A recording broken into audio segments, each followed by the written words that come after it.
El proyecto que les vamos a presentar es la simulación de una planta de producción de acetato de polivinilo. Como sabemos, los polímeros constituyen una parte importante de nuestra vida diaria, ya que la mayoría de los objetos que empleamos son fabricados en base a ello.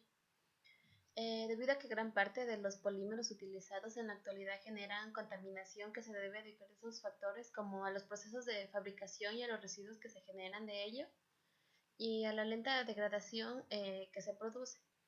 Por ello se ha creído conveniente simular un proceso de obtención de un polímero, en nuestro caso acetato de polivinilo, que además de ser estable tiene una gran aplicabilidad en la industria y además es amigable con el medio ambiente.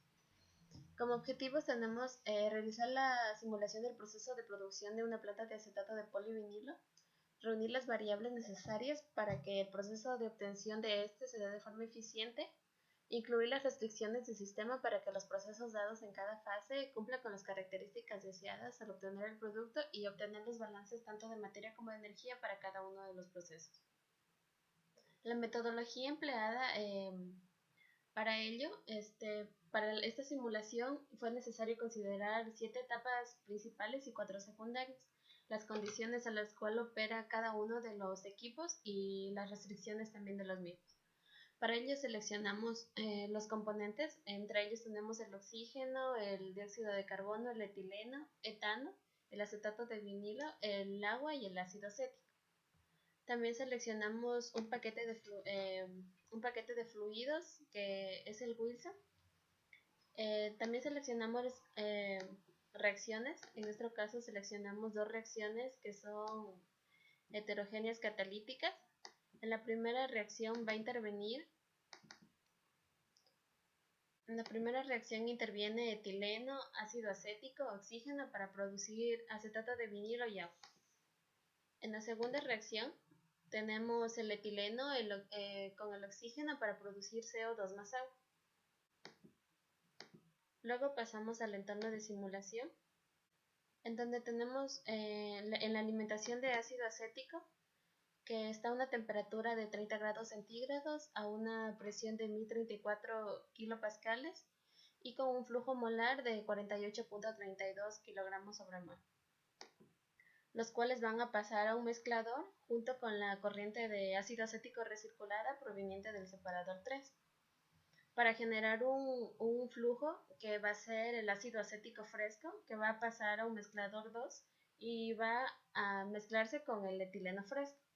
El etileno fresco entra a una temperatura de 30 grados centígrados a una presión de 1034 kilopascales y un flujo de 53.28.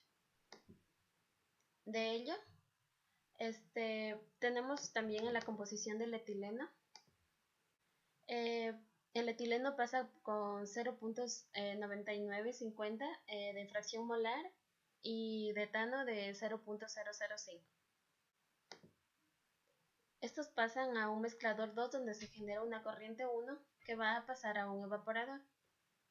En el evaporador se asume un equilibrio líquido-vapor y como resultado la presión del vaporizador y la composición del vapor se determinan mediante el cálculo del punto de burbuja. Luego de esto se produce una corriente única, una corriente 2 que va a pasar a un mezclador 3. En el mezclador 3 van a haber 4 entradas: la corriente de entrada 2 que proviene del evaporador, la corriente de CO2 con agua fresca, la corriente de oxígeno fresca y la corriente de gas de recirculación que proviene del intercambiador de calor 2. Los parámetros para la corriente de oxígeno fresco es que esté a una temperatura de 30 grados centígrados a una presión de 1034 bares, un flujo molar de 24.75 kilogramos mol por hora, y la composición de este es únicamente oxígeno. En la corriente de CO2 y H2O fresco, las condiciones de entrada son que se encuentra a una temperatura de menos 52.58 grados centígrados, una presión de 600 kilopascales y una presión de 600 kilopascales. Para la corriente de gas recirculado, esa va a venir del intercambiador de calor. Estas 4 entradas se mezclan y componen una sola entrada que es la entrada 3 que viene al reactor. Ya, la corriente de entrada 3 que corresponde al reactor catalítico es la que, como dije anteriormente, proviene del mezclador. Aquí es donde se dan las reacciones exotérmicas ya mostradas anteriormente. En este reactor se va a tener una corriente de calor perdido debido a que las reacciones son bastante exotérmicas. Las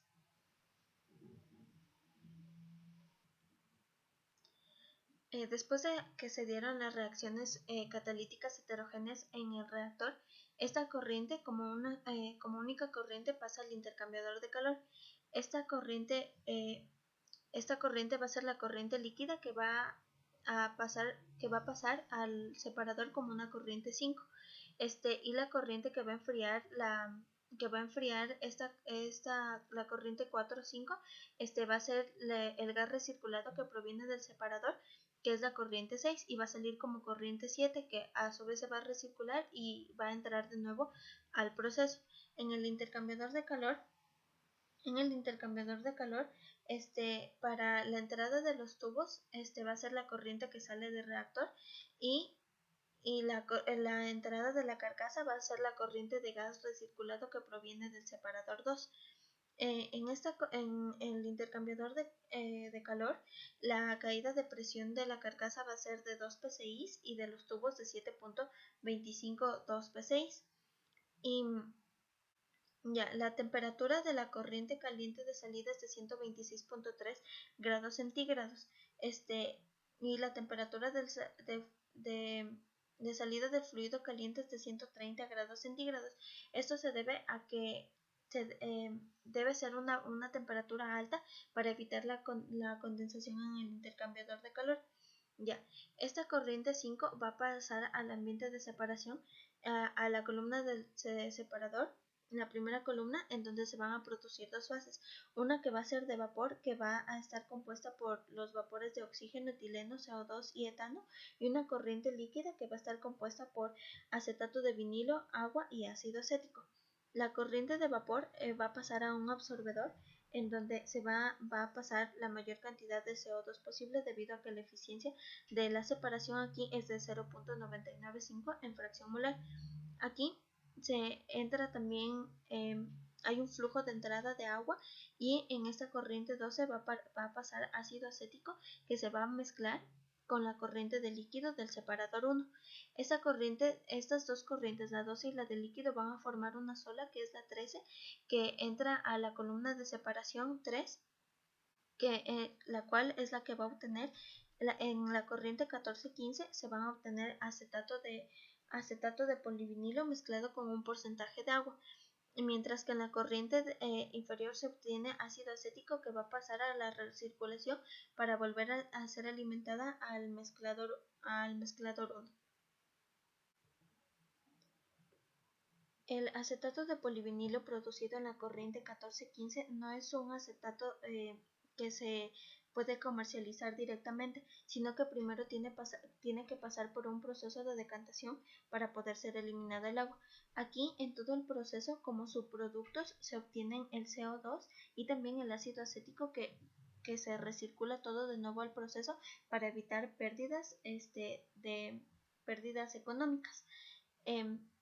Las restricciones del sistema es que en el reactor las temperaturas deben ser altas, como ya dije, para evitar la condensación en el mismo, y aquí la entrada de oxígeno tiene que ser inferior al 8% molar, debido a que si se une con el etileno puede producir una explosión, y el porcentaje de oxígeno obtenido en todo el proceso fue de 0.2097 molar, lo cual cumple con las condiciones establecidas.